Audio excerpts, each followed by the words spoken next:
ধারণা করে কথা বলা নিষেধ ইসলামে। ওয়া ইন্না যান্না লা ইউগনি মিনাল হাক্কি শাইআ, আল্লাহ বলেন ধারণা কখনো সত্যের বিকল্প হতে পারে না। আপনাকে সত্যটা জেনে বলতে হবে। আমরা এরকম সমাজে অনেক করি, অনেক আপনি পাবেন। ধরেন যে আপনাকে আপনার এক বন্ধু দেখলো, রিকশা দিয়ে যাচ্ছেন, আপনার পাশে এক নারী বসা, তো সে অনেক কিছু খারাপ ধারণা করতে পারে। এরকম হয় না সমাজে? এমন হতে পারে যে আপনি আপনার ছোট বোনকে নিয়ে বেরিয়েছেন, হতে পারে না? কিন্তু আপনি তো একটা ধারণা করে ফেললেন অন্য কিছু।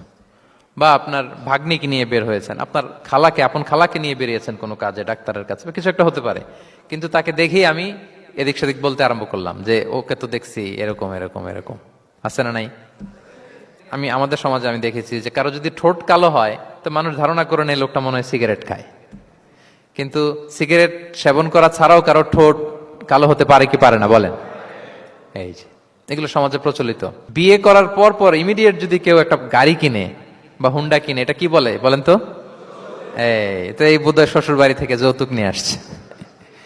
দেখছেন, এরকম ভুরি ভুরি আপনি সমাজে পাবেন।